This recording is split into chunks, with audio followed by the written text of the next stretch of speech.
Welcome. This is part 1 of my top 10 favorite Pokemon games so far. Okay, I'm Pokewubs, and this is my top 10 favorite Pokemon video games ever so far. Whether it be spin-offs or a main series, whatever it is.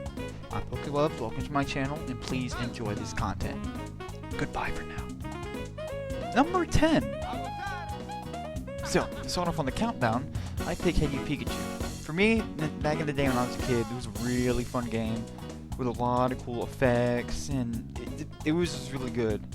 It was very clean, as in the graphics and everything, but the voice when you had to speak into the microphone, that was really cool. It was a really good concept, and it kind of worked out. It kind of didn't. I mean, you talk. Yeah, obviously you talk. You give him commands, airball pops up, whatever. You know, talking goes in. Sometimes, well, let's say about 50-something% of the time, it didn't really work out the way you wanted to work out. But I just remember this game, I would spend hours just talking to Pikachu, like, hey, what up, boy? How is my favorite electric type? Well, I was just saying to butter him up. I gotta be nice. I'm not against Pikachu, but I gotta be nice. And I would just spend hours upon hours, and it was a really fun game, but if they just perfected the voice aspect, oh my gosh, that it's been too long in that game, but it was a fun game. I really liked that game. Anywho, moving on with the list. Number 9. Okay, Pokemon Stadium, the Nintendo 64. This was one of my favorite Nintendo games, my Nintendo 64 games. I mean, 3D Pokemon, 3D moves, effects. The fact that you can plug in your Game Boy Color and you can put your own Pokemon on there, it was really cool. And the fact that they actually put the first, I believe it was the Kanto gyms. The fact that they put all the Kanto gym leaders in there, it was like you're on an actual Pokemon game. But the thing is, you didn't take the adventure. You know, you just pick the Pokemon. You pick the 6 Pokemon you want to take against all eight gyms with the 2 or 3 trainers in there, plus the gym per one, and you just, take them, go on there. I think Pokemon Stadium, to me, you had to be really keen and smart on picking your Pokemon for this part of the portion. Because, you couldn't, I don't think you can switch them out. It was really fun. But the thing that takes the cake for this, the big high horse thing here, that's awesome, was the mini games. Oh my gosh. I would bring this system, my Nintendo 64, with my Pokemon Stadium to my friend's house, or they would come to my house, and we would legitimately play the mini games, just the mini games, for hours on end, saying I can beat you in the lick-tongue eating contest, or I can outrun you on the rat-a-tat-a-dash. It was amazing. And another really cool aspect was the fact that they put cups in them that were like stationary levels, like level 100, level 50. Level whatever 10, I think it was. And the really cool thing was, all the Pokemon same level, and again, you had to be smart. I just really love Pokemon Stadium because the minigame aspect was amazing, and the fact that they were really strategic about each Pokemon you picked in the game. And it was a really fun time. I mean, come on, 3D Pokemon. I'm not against it. I'm never against it. Anyone? Next game. Numero 8. Okay here. Pokemon Emerald. Pokemon Emerald. I'm including all three of the Generation 3 games. I just put Emerald on there because I just wanted to put Emerald on there. Anywho, overall, I'm pretty sure I played about 500 plus hours of the Generation 3 games. It was just, this generation was the one I really got in depth into, and I memorized all the Pokemon types. I can memorize that Sableye was different than everyone else. I know that it had no weakness. It was a really complex Pokemon. But I just got really in depth with this game, and I have so many good memories of taking names, whooping some gym's butts. I can remember beating my dad up after about 20 turns and he won 76 arcade on me. Oh, my dad beat me in the game. Anywho, and the story was a really great story. The fact that it actually made sense to implement Kyogre and to implement Groudon the fact that, oh, Team Aqua was trying to get, who was it?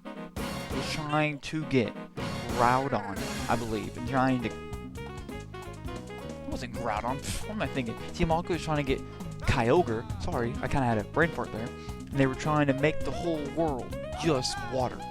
Just, say, no more land. No more land.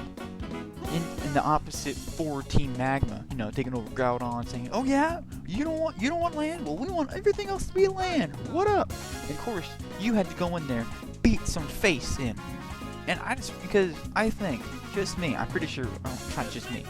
A lot of people will probably share the same opinion as me, but I think that Generation 3 was actually the story where the villains made sense. It actually made sense. You actually had a reason. They actually had a reason to get the legendary Pokemon. They had the reason to capture them. They had a reason for something beyond that. I just really love the story aspect in this game. And the fact that this was like the only game so far ever to implement your father.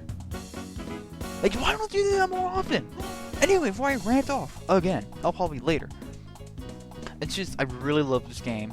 And if you haven't played this game, slap yourself in the face. Please slap yourself in the face. Anywho, on to the next one. Number 7. Okay, here we are. Pokemon Yellow. Now, I had this game as a kid. I lost it as a kid. I was like 6 years old. I lost. I was really devastated. But Pokemon Yellow. Now, this game is completely different from all, you know, red, blue, green. Completely different. This game, I believe, I'm pretty sure it's true. But I think this was the first game that followed Ash's footsteps from the anime, where you started with Pikachu. And this time, your rival was trying to screw you over with getting, oh, I'm gonna take the opposite of your crap. No, he had Eevee. Eevee! Goodness sake. That's fair. Anyway, but Pokemon Yellow, it pretty much did the aspect as, okay, younger people here, excuse me, I belched. That was really awkward. Tastes like spaghetti. It tastes spaghetti. Anywho, younger kids, younger generation here. This game was actually this game was the first where the Pokemon followed you. Not in Soul Silver and Heart Gold. Not in Soul Silver and Heart Gold. They followed you outside of the Pokeball. Well, it was just Pikachu, you know, following Ash, yada yada yada. This game is a really fun game. When I had it. If I can remember anything from it. Because it followed the anime's footsteps. And this is when the anime was legitimate, not this black thing getting really repetitive. It was when the show actually had feeling in the Kanto and Johto regions, the Indigo Plateau in that season. This game was a really, really fun game, and it was really good at implementing you in the actual anime and the story, because, you know, it's fair too for the rivals. Ooh, rivals Eevee. It's Eevee. Sweet, I have Pikachu. There is fairity everywhere. Because remember this, there has never been an evolution that can counteract electric, unless the evolution knows the move who can. That's what I really liked about it. Just the fact that it's there, and the fact that it's completely different from red, blue, and green. That's why I'm putting it at number 6 or 7. Okay. 7, I meant. Anywho, really fun game, and it's really rare nowadays because it's actually worth a lot of money. If you have this thing, you know, unopened, mint, woo, you gotta keep that. You gotta keep all that thing. That thing's worth probably $500 now. Anyway, on to the next one. Number 6. Here we are, number 6. Now, Pokemon Platinum. Remember, like for Emerald, this concerns all 3 of the Generation 4 games. But to me, Pokemon Platinum was amazing. All the new features, everything was really good, and made Pokemon Diamond and Pearl a lot times better. Anywho, back in the overall Generation 4 games. The Sinnoh region. This region was one of the most creative regions I've actually experienced outside of, you know, obviously Kanto and Johto. If I had to rank regions, I would rank this one top 3 easy. I mean, the Pokemon, they all made sense. Yeah, Bidoof. A lot of people say he's weak and he's bad. Well, obviously with a name like Bidoof. Bidoof! It's obvious he's bad. Okay, Bidoof. Anyway. This Generation 4 games, I really like them.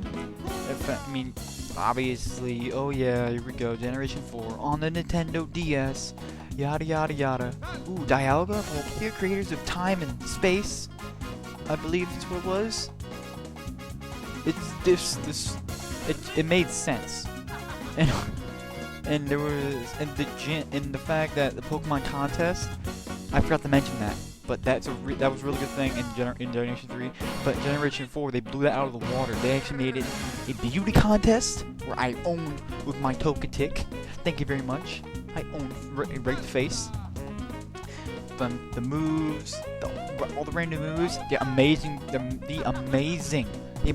new move animations, and in Pokemon Platinum, the Resort Island, that lake when you fish with a Super Rod. I caught a level 80 Magikarp. Sadly, obviously, if I evolve it with Gyarados, you can't really learn any more moves unless you gotta buy them, and that's gonna take a long time.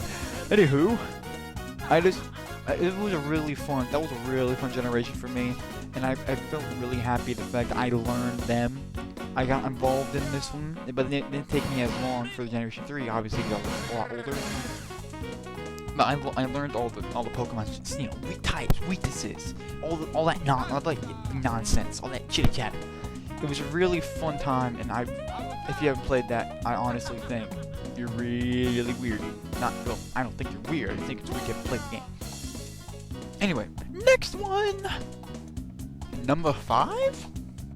So here we are, number 5, and here is one of the greatest Nintendo 64 games ever produced. Pokemon Snap.